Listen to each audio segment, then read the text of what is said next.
Oke, selamat pagi. Apa kabar semua? Sehat ya, puji Tuhan. Kita bersyukur kepada Tuhan karena kita diberi kekuatan, kesehatan untuk terus datang mencari dan memuliakan Allah kita di tempat di gereja kita pada pagi ini. Pada pagi ini saya mau membawa satu topik firman Tuhan, yaitu 4 karakter Daud. Kita mau belajar daripada karakter Daud, dan mungkin minggu depan kita akan belajar dari teladan kehidupan Daud. Jadi saya mau bawa kita pada 4 karakter Daud. Sebelum itu mari kita berdoa. Berdoa. Haleluya. Bapa kami yang ada di surga, kami mengucap syukur kepada Tuhan karena Engkau Allah yang baik, Allah yang mengasihi kami, dan kasih Tuhan tidak pernah berubah dari dulu, sekarang sampai selamanya. Dan kami dapat merasakan betapa Tuhan senantiasa hadir dalam kehidupan kami. Ketika kami lemah, Tuhan kuatkan kami. Ketika kami susah, Tuhan hiburkan kami. Ketika kami sakit, Tuhan sembuhkan kami. Maka itu Tuhan, kami kembalikan pujian dan syukur kami kepada Allah kami, karena Allah kami adalah Allah yang luar biasa, Allah yang penuh kasih, dan Allah tidak pernah meninggalkan kami. Pada pagi ini Tuhan, sekali lagi kami datang merendahkan diri kami, membawa hidup kami, membawa seluruh keberadaan kami ke hadirat Tuhan. Dan kami berdoa supaya Engkau hadir di tengah kami pada pagi ini Tuhan, supaya pada pagi ini kami disegarkan kembali lewat kehadiran Roh Kudus Tuhan yang bersama kami. Bahkan lebih-lebih lagi di dalam kami mau belajar dari firman Tuhan, kami berdoa supaya Roh Kudus Tuhanlah yang berkarya di tengah kami untuk membawa satu pengertian yang benar tentang kebenaran firman-Mu, supaya oleh firman-Mu ini kami dikuatkan, kami diteguhkan iman kami untuk tetap setia dan mengasihi Tuhan. Terima kasih Tuhan, kami ikat segala gangguan-gangguan daripada yang jahat, kuasa-kuasa kegelapan yang mau menyeludup di tengah kami. Kami patahkan, kami hancurkan, kami singkirkan di dalam nama Tuhan Yesus. Kami berdoa supaya melalui kuasa Roh Kudus Tuhan yang bertakhta, yang berkarya untuk memberkati setiap jemaat Tuhan pada pagi ini. Terima kasih Tuhan Yesus, terpujilah nama-Mu. Kiranya Tuhan urapi hamba-Mu secara khusus pada pagi ini, supaya menjadi selalu berkat bagi kami semua, supaya kami bersama-sama hari ini dilawati Tuhan, disegarkan lewat kehadiran Roh Kudus Tuhan yang menyertai kami. Terima kasih Bapa. Dalam nama Tuhan Yesus kami sudah berdoa. Amin. 4 karakter Daud. Dalam beberapa minggu yang lalu kita telah banyak berbicara tentang Daud.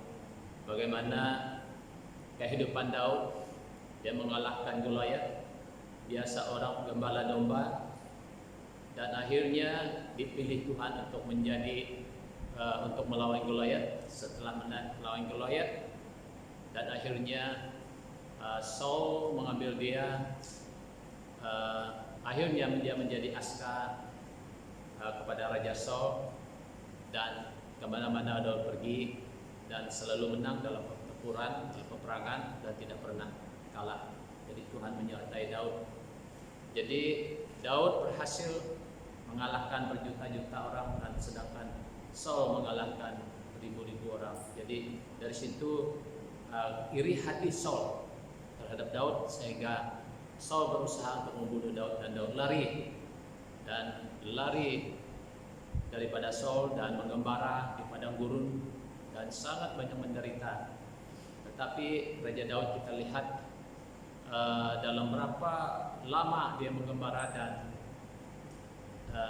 menjadi orang sepertinya tidak berguna, dan akhirnya dia kembali menjadi raja kepada suku Yehuda, dan akhirnya menjadi raja seluruh orang Israel. Jadi kita lihat dalam kehidupan Daud. Oleh itu pada pagi ini kita mau belajar dari karakter Daud, dan di mana kita lihat mau karakter Daud dan maupun keteladanan Daud juga kita lihat ya dalam kehidupannya luar biasa kehidupan Daud. Jadi pada pagi ini kita hanya mau melihat dari hanya 4 karakter Daud yang kita mau belajar bersama. Nah, salah satu kisah yang patut kita pelajari berasal dari karakter dan teladan Daud. Berdasarkan Ibrani 11, kalau kita lihat dalam Ibrani 11, Daud menjadi sekian banyak orang beriman. Daud dikenal dengan kemampuannya dalam peperang. Daud juga dikenal dengan parasnya yang rupawan, kepandaiannya dalam memainkan kecapi dan memuji Tuhan. Tetapi tidak cukup hanya mengetahui kisahnya, kita juga perlu tahu karakter dan keteladanan Daud. Dari berbagai kisah yang diceritakan Alkitab, ada berbagai karakter dan teladan Daud yang dapat kita perhatikan dengan baik. Berikut beberapa karakter teladan Daud ya.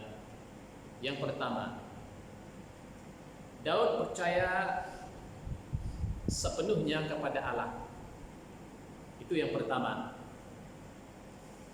Dari mana kita tahu bahwa Daud percaya Tuhan dengan sepenuh hati atau sepenuhnya pada Tuhan? Dia menaruh kepercayaannya sepenuhnya kepada Tuhan. Mari kita baca dalam 1 Samuel 17 ayat 45 yang berbunyi demikian. Daud berkata kepada orang Palestina itu, "Engkau mendatang aku dengan pedang dan tembok dan lembing, tetapi aku mendatangi engkau dengan nama Tuhan semesta alam, Allah barisan segala yang kau tentang itu."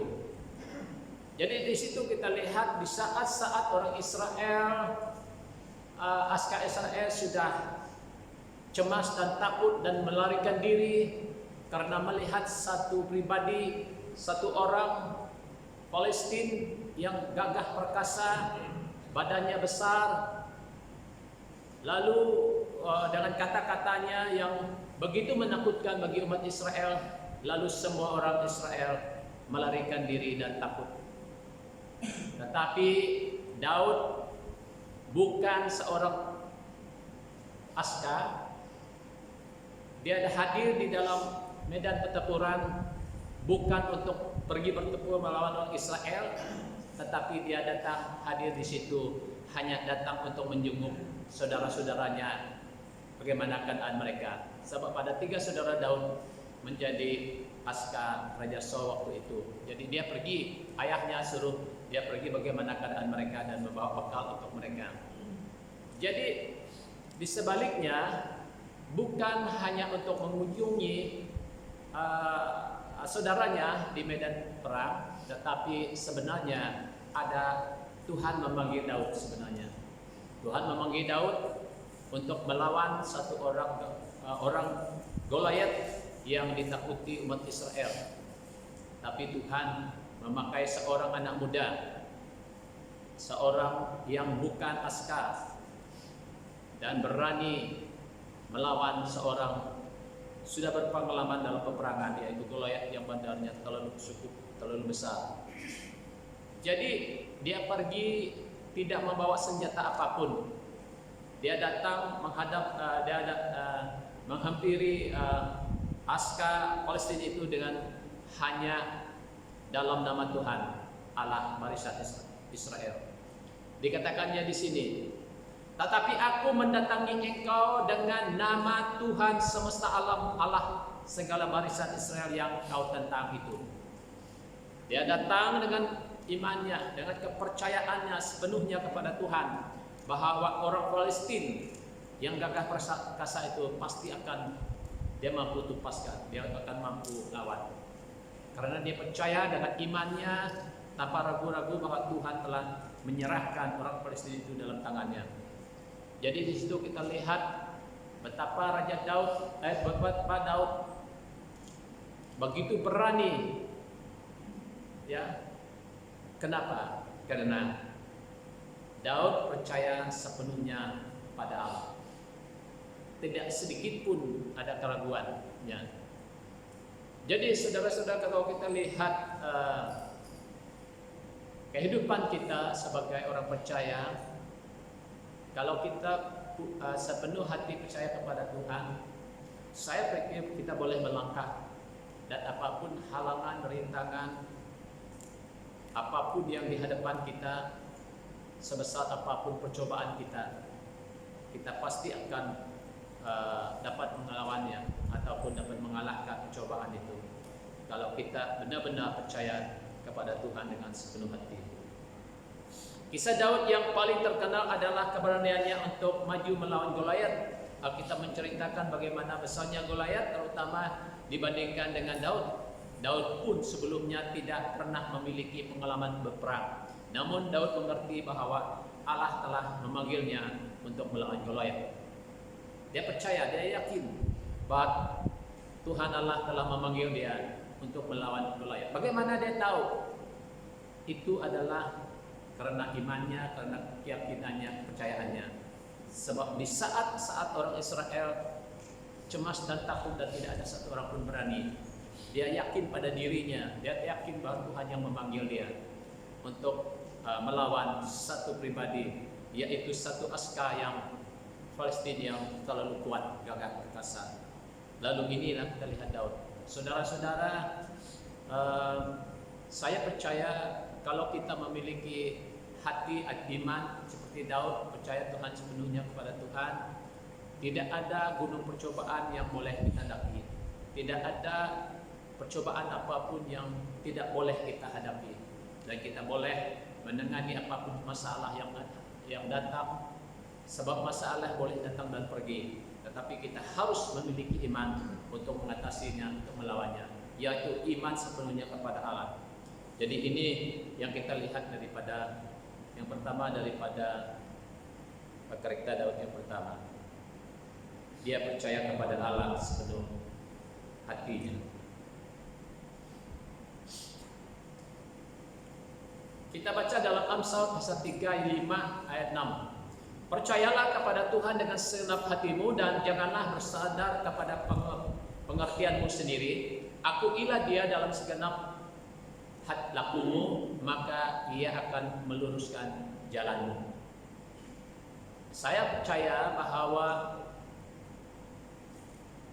Daud mengerti benar tentang percaya kepada Tuhan dengan sepenuh hati. Dan Daud tidak pernah bersandar pada dirinya karena dia tahu siapa lawan dia. Dia tahu siapa dia yang boleh melawan Goliat. Dia tahu dia tidak ada kekuatan untuk melawan Goliat. Dia tahu bahwa dia tidak mampu mengalahkan Goliat. Tetapi Daud memiliki kepercayaan segenap hati kepada Allah. Dan Daud percaya bahwa dia bukan yang melawan Goliat, tetapi dia percaya bahwa Tuhan di dalam dirinya akan membantu dia melawan Goliat. Itulah Daud. Dia percaya kepada Tuhan dengan segenap hati dan tidak pernah bersandar pada pengertiannya sendiri. Jadi oleh itu saudara, kita percaya kepada Tuhan dengan segenap hati. Jangan bersandar kepada hikmat kita, dengan bersandar kepada kemampuan kita. Kita boleh belajar dari pengalaman, seperti yang khotbah lalu. Kita boleh belajar dari pengalaman, seperti Daud. Tetapi itu bukan andalan kita. Itu bukan di tempat kita harus bersandar, tapi kita harus bersandar kepada Tuhan. Pengalaman kita harus ada, tetapi kita tidak boleh bersandar pada pengalaman. Daud ada pengalaman mengalahkan beruang dan singa, dan pengalaman ini dia mampu mengalahkan Goliat.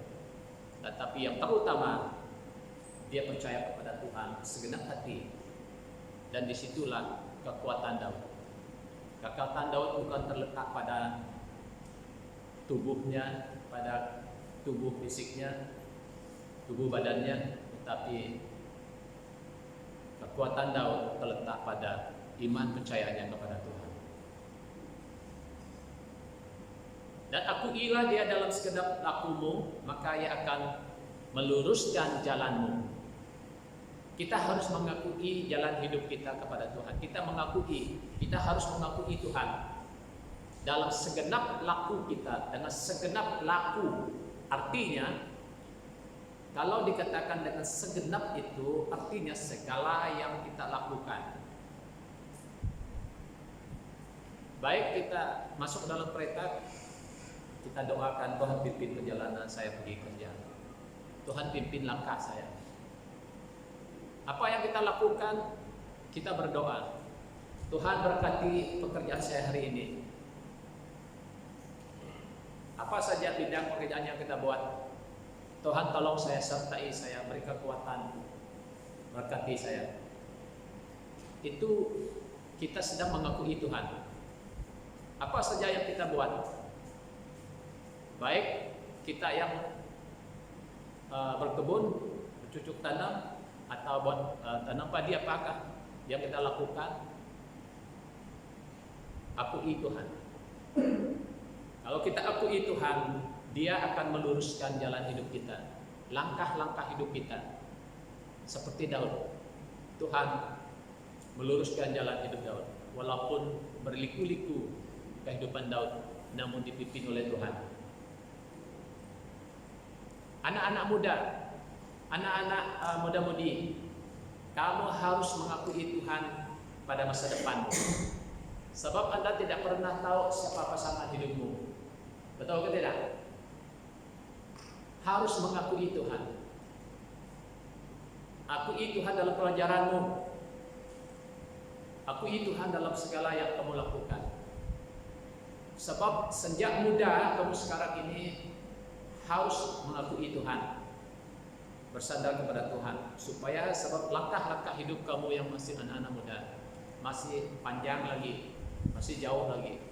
Maka itu kamu harus mengakui Tuhan mulai hari ini, supaya Tuhan meluruskan seluruh jalan hidupmu dan meluruskan jalan hidup semua orang yang percaya. Maka itu sangat penting, kita harus mengakui Tuhan seperti Daud, percaya kepada Tuhan dengan segenap hati. Dan yang kedua, Daud tidak pendendam. Daud tidak pendendam. Nah, kita baca ayat ini. 1 Samuel 24 ayat 11. Ketahuilah pada hari ini matamu sendiri melihat bahwa Tuhan sekarang menyerahkan engkau ke dalam tanganku, dan dalam gua itu ada orang yang telah menyuruh aku membunuh engkau, tetapi aku merasa sayang kepadamu karena pikirku aku tidak akan menjamah tuanku itu, sebab dialah orang yang diurapi Tuhan. Nah, kita lihat Daud telah lari daripada Raja Saul karena Raja Saul berusaha membunuh dia, hanya karena iri hati mendengar rakyat mengatakan berbunyi demikian. Hanya dengan iri hati. Jadi Raja Saul membenci Daud dan mau membunuh dia, dan Daud lari. Dia lari mengembara.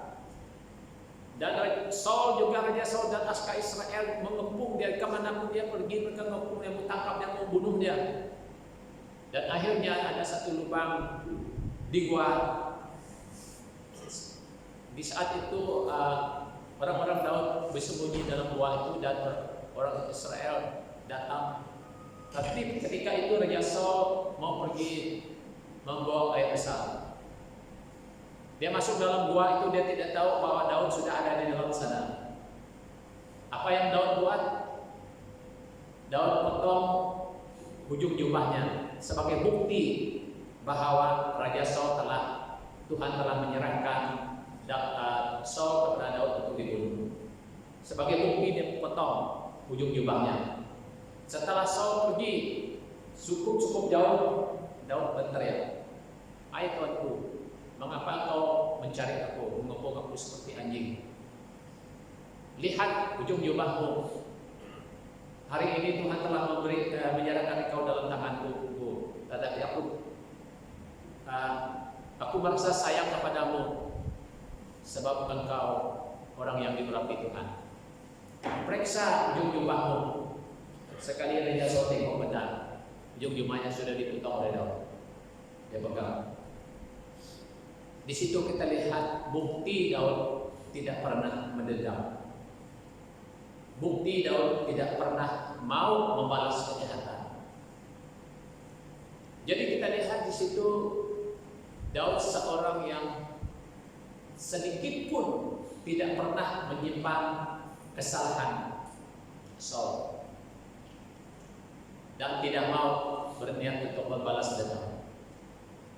Jadi ini karakter Daud harus kita contohi. Kita tidak patut membenci, membalas dendam kepada orang yang berbuat salah kepada kita. Kalau kita lihat dalam ayat ini, Tuhan telah menyerahkan Saul kepada Daud untuk dibunuh, tapi Daud tidak mau. Bayangkan, bukan manusia yang serah, Tuhan sendiri yang serahkan. Nah, sekarang musuhmu bunuh, tapi Daud tidak mau. Sebab dia tahu bahwa Saul sudah diurapi Tuhan. Saudara-saudara, minta maaf saya mau sebutkan ini. Kadang-kadang kalau hamba Tuhan yang benar-benar diurapi Tuhan, yang telah dipanggil Tuhan, banyak orang yang tidak segan-segan mau melawan atau mengkritik, menghujat. Tapi Daud tidak pernah berbuat demikian. Sebab yang dia ada takut, sebab Saul sudah diurapi Tuhan. Saul sudah dipanggil Tuhan. Memang selayaknya Daud membalas dendam secara manusia, tetapi dia tidak mau. Itu bukti kasih Daud, bukti hati Daud yang begitu baik, dan dia tidak dendam.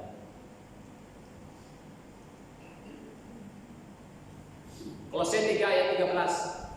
Sabarlah kamu seorang terhadap yang lain, dan ampunilah seorang akan yang lain apabila seorang menaruh dendam terhadap yang lain. Sebab seperti Tuhan telah mengampuni kamu, kamu berbuat jugalah demikian. Dikatakan dalam Kolose 3 ayat 13, ampunilah seorang. Jadi Tuhan menyuruh kita mengampuni orang yang berbuat salah kepada kita. Jangan mendendam, katanya. Jangan mendendam.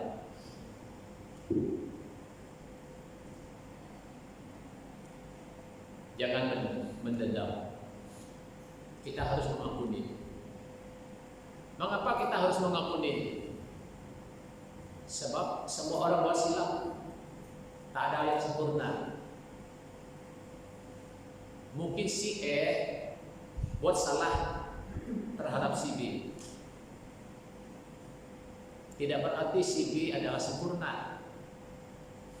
Dari sudut yang lain, si B juga ada kelemahan yang berbeda. Jadi kita harus saling mengampuni. Dalam Yakobus mengatakan,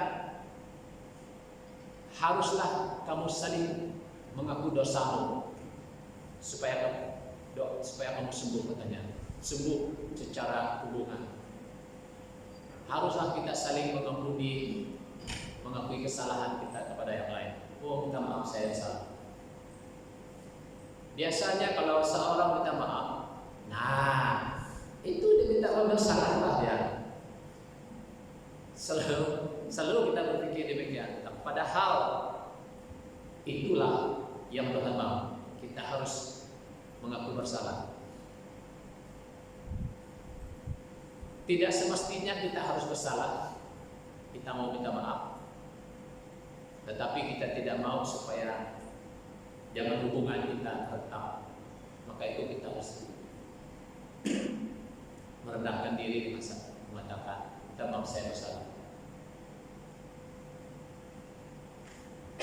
Jadi oleh itu jangan mendendam, jangan mendendam terhadap sesama kita, seperti Tuhan telah mengampuni kesalahan kita.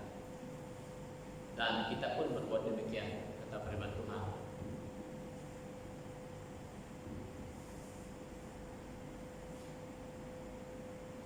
Setelah melawan Goliat, banyak orang yang memuji Daud. Orang-orang mulai membandingkan Saul dengan Daud. Mereka katakan bahwa Saul mampu melawan beribu-ribu orang, sedangkan Daud mampu mengalahkan berlaksa-laksa. Hal itu membuat Saul iri hati terhadap Daud. Ia berusaha untuk membunuh Daud sehingga Daud melarikan diri untuk menghindari Saul. Namun ketika Allah memberikan kesempatan kepada Daud untuk membunuh Saul, ia tidak melakukannya. Nah, kembali kita lihat Daud, dia tidak mau melakukannya. Dia tidak mau membalas dendam. Jadi demikian juga kita jangan balas dendam, jangan balas kejahatan dengan kejahatan. Tuhan Yesus sudah mengajar kita, janganlah kamu balas kejahatan dengan kejahatan, tetapi balaslah kejahatan dengan kebaikan. Berdoalah kepada musuhku, katanya. Jadi Daud adalah orang yang mengenal betul apa yang dikatakan firman Tuhan. Dia menaati perintah Tuhan. Jadi oleh itu, mari kita belajar daripada Daud, mereka Daud. Yang ketiga, Daud senang berdoa. Karakter dan keteladanan Daud yang senang berdoa dapat kita lihat dalam kumpulan doanya dan ada dalam kitab Mazmur. Tidak mungkin ada begitu banyak kumpulan doa jika Daud sendiri tidak senang berdoa. Nah, saya tidak kutip ayat, tetapi kita boleh baca dalam Mazmur. Di dalam Mazmur penuh dengan doa-doa Daud. Artinya di situ kita lihat Daud adalah seorang yang suka berdoa, senang berdoa. Nah, kalau kita lihat kehidupan Daud juga sebelum dia pergi berperang, selalu dia bertanya Tuhan, Tuhan, apakah engkau menyerah, apakah aku pergi melawan orang masjid itu, katanya. Tuhan berbicara kepadanya, ya pergilah. Dia jawab, tanya Tuhan lagi, apakah engkau menyerahkan mereka dalam tanganku? Tuhan jawab, ya, akan kuserahkan. Dia melangkah. Sampai dia berkata las-lasnya, dia lari pada musuh. Dia kata, Tuhan, kemana saya lari? Hebron. Dia pergi ke Hebron. Las-las dia orang Yahuda mengangkat dia menjadi raja Yahuda di Hebron. Dia selalu bertanya kepada Tuhan. Saya tertarik dengan Daud ini. Apa yang dia buat? Dia selalu bertanya kepada Tuhan, apakah saya lakukannya? Kemana saya pergi? Apa yang saya harus buat? Dia selalu bertanya Tuhan.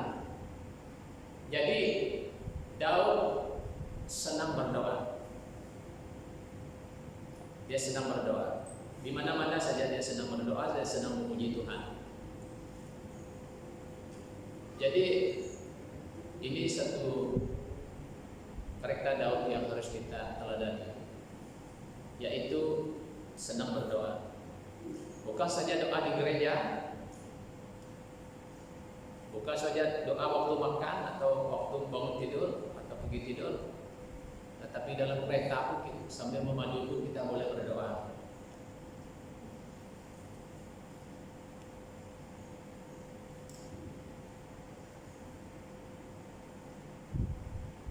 Saya pernah berapa kali ditegur oleh Roh Kudus.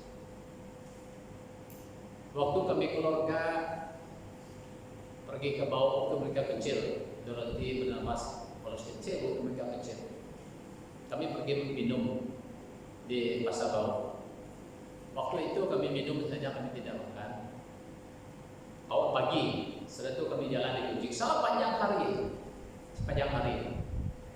Kami balik dari Pasar Kucing, kami balik ke Serian. Pergi ke bawah. 1 kilometer sebelum sampai di Pasar Bawah, tiba-tiba Roh Kudus berkata kepada saya masih ingat. minuman kamu pagi tadi kamu belum bayar. Ayo, betul kan? Saya terkejut sambil saya driving.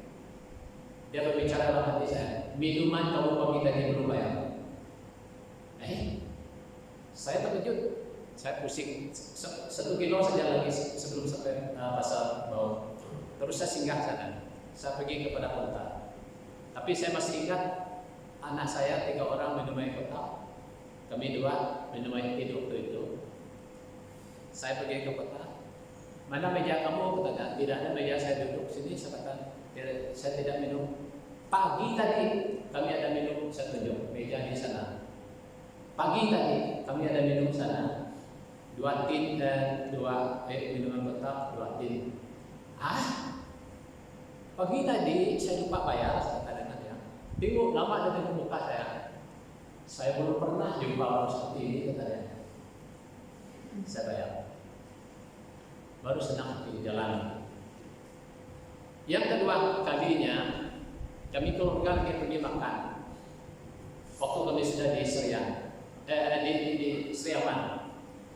Sebab pergi makan, lain yang nasi ayam, lain yang airnya. Jadi waktu kami makan nasi ayam, saya bayar airnya, tapi nasinya belum. Nanti saya bayar, dalam hati saya nanti saya bayar nasinya. Sudah makan selesai, kami jalan. Pergi parking. Saya masuk dalam kereta. Nasi belum bayar. Tiba-tiba orang boleh beritahu saya, nasi kamu belum bayar. Saya tanya istri saya, sudah bayar nasi tadi kan? Tak tahu, kalian tidak. Saya belum bayar, saya kata. Patah balik lagi. Saya pergi dengan mereka di sana. Nasi kami tadi 5 pegang itu sudah bayar tadi kan? Dia pun tak ingat. Belum, kata dia. Iyalah, itulah saya datang bayar dia ini. Saya kata dengan dia, saya bayar. Jadi kalau kita senang berdoa, kita akan dapat tahu suara Roh Kudus yang membisik dalam hati kita. Kalau kita masalah, dia tegur kita. Jadi ini kita lihat pengalaman Daud.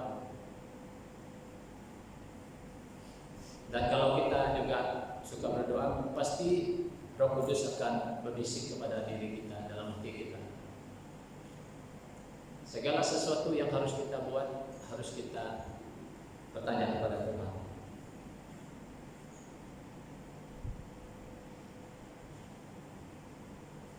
Matius 26 ayat 41 dan Markus 14 ayat 38. Berjaga-jagalah dan berdoalah supaya kamu jangan jatuh ke dalam pencobaan. Roh memang penurut tetapi daging lemah. Maka itu sebabnya Tuhan Yesus mengatakan pada muridnya supaya berjaga-jaga dan berdoa. Daging kita ini lemah. Benar, saya akui. Dan semua kita pasti akui. Daging kita lemah dan mudah jatuh dalam pencobaan. Hati kita kuat, tidak, tetapi daging kita lemah. Jangan berpikir bahwa saya tidak pergi ke gereja, tak payah. Sama juga saya tetap beriman, saya tetap percaya Tuhan. Tak pergi gereja pun apa? Ingat bahwa daging kita lemah.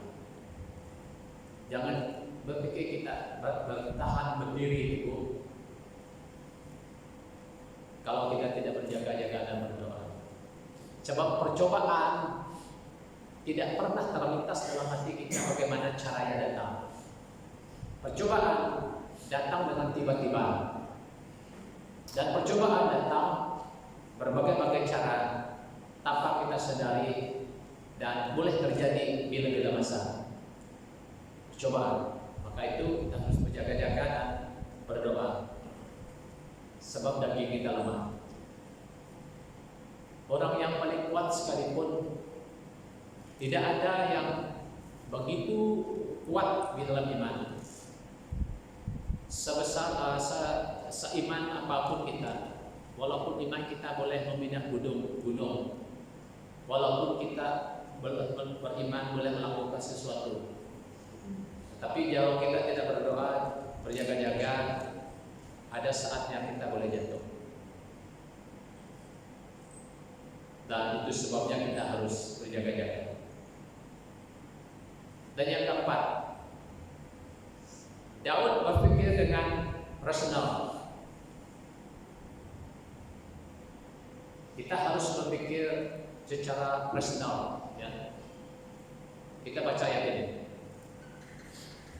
Tetapi sekarang ia sudah mati, mengapa aku harus berpuasa? Aku yang akan pergi kepadanya, tetapi ia tidak akan kembali kepadaku. Siapa yang maksudnya Daud di sini adalah anaknya dengan Batseba. Nah, kisahnya panjang. Di saat orang Israel berperang di medan perang, dan Uria, suami kepada Batseba, pergi berperang. Tapi Daud dalam istana melihat, menjenguk di jendela tengok, tiba-tiba jumpa satu perempuan mandi dengan dia lihat, wah cantiknya perempuan itu. Siapa perempuan itu? Oh, itu istri Uria. Jatuh cinta. Sebesar iman Daud jatuh juga dalam hal perzinahan. Dan akhirnya jemput Batseba datang ke rumahnya. Dia meniduri dia dan akhirnya dia mengandung. Dan akhirnya menjemput suaminya datang.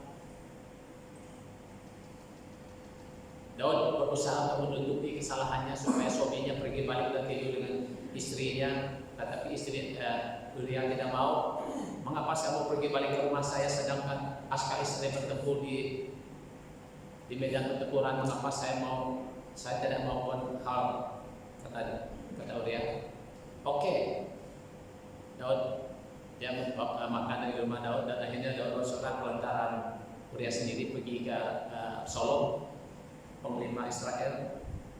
Dan dalam surat itu mengatakan, suruhlah Uria pergi ke garis depan, di mana supaya unduran daripada supaya dapat pertempuran, kata Daud dalam surat itu.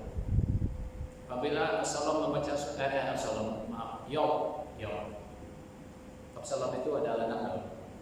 Apabila Yoab panglima Israel itu melihat membaca surat itu, dia meletakkan Uria di baris depan dan dia mundur. Dia tahu di mana musuh yang kuat, dan akhirnya Uria mati dalam pertempuran. Dan akhirnya Daud mengambil Batseba jadi istrinya. Dan anak yang dilahirkan Batseba itulah dikatakan di sini. Lalu Nabi datang bernubuat, Tuhan menyuruh dia satu ilustrasi. Dan akhirnya Daud menyesal bahwa perbuatannya begitu jahat dan dosanya. Daud menyesal. Tetapi menurut Nabi Nathan mengatakan bahwa anak kandungan itu pasti mati. Nah, tetapi Daud sekarang kita lihat Daud berpuasa, berdoa, di lantai dan tidak mau makan, tidak mau minum dalam 7 hari demi untuk anak itu. Daud berpuasa supaya Tuhan mengasihani anak itu sehingga anak itu hidup. Daud berpuasa terus menangis dan berdoa pada Tuhan. Tetapi akhirnya ayat 23 mengatakan, ayat 22, 21 mengatakan bahwa anak itu mati. Dan pegawainya tidak mau beritahu kepada Daud, sebab mereka berpikir begini: ketika anak itu masih hidup, dia berpuasa, dia berdoa, dia juga tidak mau makan, tidak mau makan. Bagaimana mungkin kita boleh memberitahu dia hal anak itu mati? Jangan-jangan dia mencelakakan dirinya, kata mereka. Daud tahu dari mereka berbisik-bisik. Lalu Daud angkat dan lalu mandi, tukar pakaian, lalu minta makanan. Pegawai-pegawainya bingung. Apa yang Daud buat ini? Selama anak itu hidup, mereka tanya dia. Semasa anak itu hidup, kamu berpuasa, kamu berdoa, kamu bergabung, tidak mau makan, tidak mau minum. Tetapi anak itu mati, kau bangkit dan mandi dan makan. Apa kau buat ini? Kata pegawainya. Jadi jawab Daud, inilah dia, ayat 23. Ini jawab Daud. Tetapi sekarang ia sudah mati, mengapa aku harus berpuasa? Apakah aku yang akan pergi kepadanya, tetapi ia tidak akan kembali kepadaku? Daud berpikir secara rasional. Ya.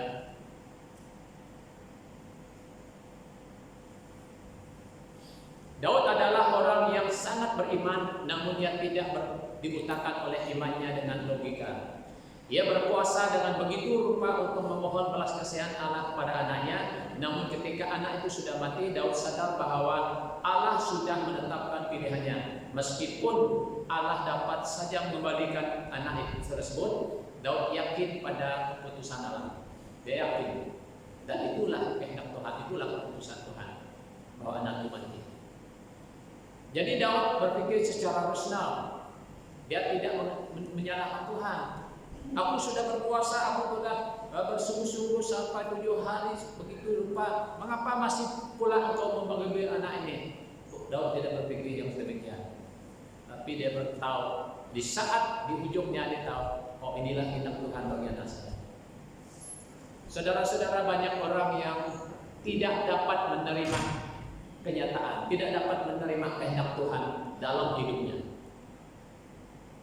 Pernah ada satu jemaat di bagian bawah dulu, saya selalu kunjungi. Anaknya meninggal, anaknya yang anak sulung, anak lakinya. Lalu orang ini memberontak kepada Tuhan sampai hampir 3 bulan, ya, berapa bulan dia tidak mau. Dia tidak pernah pergi ke gereja. Dia marah Tuhan katanya. Dia sendiri yang bersaksi kepada saya. Saya marah betul dengan Tuhan katanya. Tidak patut Tuhan buat macam ini dengan saya katanya dengan saya. Anak satu-satunya anak kesayangan saya, anak laki saya. Tapi itu yang Tuhan ambil. Katanya. Dia marah, dia tidak terima. Dia tidak pernah berpikir secara rasional. Jadi Daud berpikir secara rasional. Saudara-saudara, kita harus berpikir secara rasional apapun yang mungkin berlaku terhadap kita, sebab ada maksud Tuhan. Ya. Jadi inilah yang kita lihat Daud, seorang yang berpikir dengan rasional. Dia tidak pernah sedikit pun menyalah Tuhan dalam hal kematian anaknya, walaupun anak itu disayangi dalam begitu rupa. Tapi setelah anak itu dipanggil Tuhan, dia sudah tahu itulah keputusan Tuhan bagi dia. Dan satu lagi orang yang kita lihat, ya, Yusuf juga berpikir rasional. Kita baca ayat ini. Kejadian pasal 50 ayat 20. Memang kamu telah mereka-rekakan yang jahat terhadap aku, tetapi Allah telah mereka-rekakan untuk kebaikan dengan maksud melakukan seperti yang terjadi sekarang ini, yakni memelihara hidup suatu bangsa yang besar. Ini kata Yusuf sendiri. Yusuf adalah anak Yakub, anak nomor 2 bungsu, dan Benyamin yang paling bungsu. Dan oleh karena Yakub menaruh kasihnya, telah membuat satu pilih kasih terhadap anaknya, lalu Yusuflah dia paling sayangi daripada 12 anaknya. Nah, dia membuat jubah yang mahal-mahal kepada Yusuf, dan saudara-saudaranya yang ke-11 orang itu tidak senang hati melihat ayah mereka membuat satu pilih kasih terhadap anak-anaknya. mengutamakan Yusuf, sehingga timbul iri hati terhadap saudara-saudaranya terhadap Yusuf. Dan akhirnya Yusuf mereka berusaha membunuh dia, tetapi Yehuda menyelamatkan dia dengan akal. Jangan membunuh anak darah daging kita. Mereka buang dia dalam sumur. Dan apabila Midian datang lewat, mereka ambil dia. Yehuda mengatakan, oh lebih baik kita jual dia kepada orang Midian ini daripada kita bunuh saudara kita, katanya. Lalu Yusuf dijual. Dan orang Midian itu pergi. Lalu mereka pergi ke Mesir, lalu menjual dia kepada Potifar. Dan dia tinggal di rumah Potifar. Dan istri Potifar juga melakukan sesuatu yang jahat kepada dia. Akhirnya Yusuf dimasukkan ke penjara. Tetapi proses Yusuf luar biasa. Dia menderita, ditolak, menjadi budak, dibuang dalam penjara. Luar biasa proses Yusuf. Tetapi Yusuf senantiasa berpikir secara rasional. Dia tahu ada maksudnya. Dan akhirnya mimpi Yusuf berapa tahun yang lalu telah digenapi dalam hidupnya. Dan akhirnya ada saudara-saudaranya sujud menyembah dia di saat Yusuf sudah menjadi perdana menteri di Mesir yang menguasai seluruh Mesir waktu itu. Dan saudara-saudara Yusuf mulai gemetar dan takut kepada dia. Jangan-jangan adik kita ini nanti dibalas dendam dan membunuh kita, kata mereka. Lalu mereka pergi datang kepada Yusuf dengan menyatakan penyesalan mereka, perbuatan mereka terhadap dia. Tetapi inilah jawab Yusuf. Jawab Yusuf kepada mereka, memang kamu telah mereka-rekakan yang jahat terhadap aku, tetapi Allah telah mereka-rekakan yang baik dengan maksud melakukan seperti yang terjadi sekarang ini, yakni memelihara hidup suatu bangsa yang besar. Jadi di situ kita lihat bahwa Yusuf berpikir secara rasional yang begitu rupa. Dia tahu maksud daripada dia dijual, mengapa dia dipenjarakan, mengapa akhirnya las-las Tuhan mengangkatnya menjadi perdana menteri di Mesir. Dia tahu persis, dia tahu benar bahwa adalah rencana Tuhan. Yusuf memiliki hati yang berpikiran yang senang. Saudara-saudara,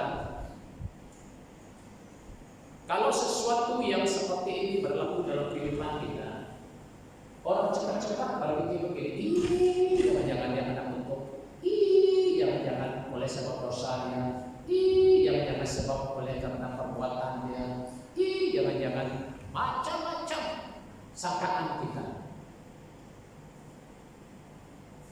Ketika orang itu sendiri menghadapi masalah, mengapalah Tuhan buat begini kepada saya? Mengapalah nasib saya ini? Mengapalah terjadi begini? Tidak mungkin begini.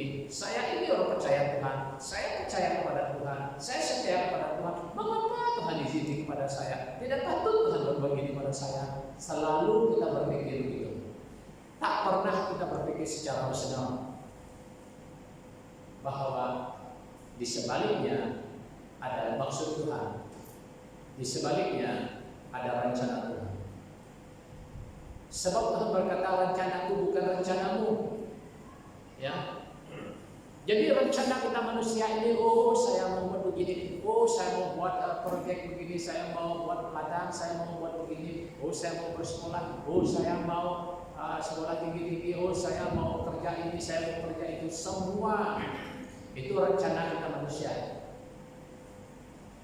Semuanya yang baik-baik yang timbul dalam pikiran kita. Tak pernah, besok biar saya bankrupt, besok biarlah begini. Tak pernah ada orang berpikir demikian. Tak ada. Semua orang berpikir yang bagus-bagus, yang baik-baik saja di masa depannya. Tetapi kalau kita menghadapi menghadapi berbagai musibah, lalu di situ kita tidak tahu apa itu sebaliknya, apa maknanya, kenapa Tuhan mengizinkan, kenapa Tuhan mengizinkan begitu. Kita tidak sedikit orang dapat berpikir secara rasional. Nah, ini yang kita lihat yang ada pada Yusuf, yang ada pada Daud. Mereka ini berpikir secara rasional. Apabila kita berpikir demikian, maka itu kita tidak akan khawatir, kita akan bimbang apapun yang kita hadapi. Kalau kita asik menyalahkan diri sendiri, asik menyalahkan Tuhan, asik tidak puas hati, asik tidak mau menerima apa yang diizinkan Tuhan, ini kita tidak dapat masuk dalam rencana Tuhan. Itu kita sudah gagal. Saudara-saudara, inilah yang kita lihat apa yang ada kereta Daud.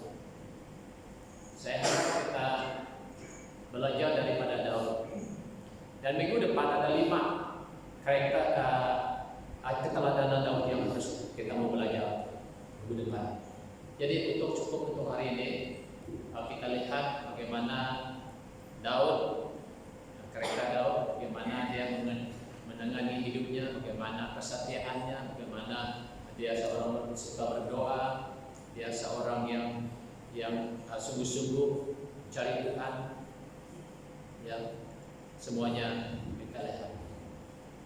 Dia percaya kepada Tuhan dengan segenap hati, segenap jiwanya, ya, itu yang kita lihat pada Daud. Jadi kiranya kita semua diberkati Tuhan oleh firman Tuhan pada pagi ini. Mari kita bangkit berdiri, kita berdoa.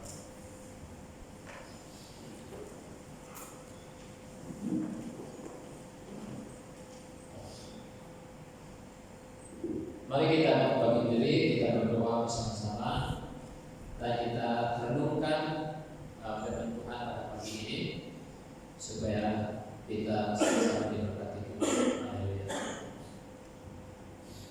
Bapa, kami mengucap syukur kepada Tuhan karena melalui kuasa Roh Kudus Tuhan hadir di tengah kami, yang telah melayani setiap pribadi kami dan yang telah memberkati kami dari firman-Mu.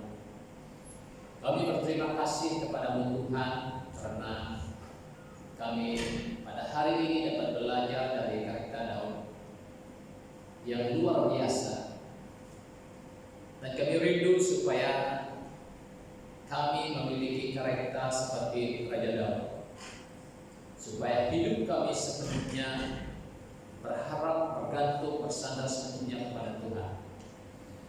Karena kami tahu tanpa kami berharap kepada Tuhan, tanpa kami bergantung kepada Tuhan, kami gagal. Oleh Tuhan, kuatkanlah kami, teguhkanlah iman kami, supaya kami tetap bersemangat, tetap mengasihi Tuhan. Apapun cabaran-cabaran hidup yang kami hadapi, tentangan-tentangan silih berganti, dan kami hanya percaya kepada Tuhan karena kami tahu hanya jawabannya dan jalan keluar hanya ada pada Tuhan. Oleh itu Tuhan, kuatkanlah dan teguhkanlah iman jemaat. Biarlah kami bertumbuh dalam iman dan terus mengasihi Tuhan dan setia kepada Tuhan dalam kehidupan kami.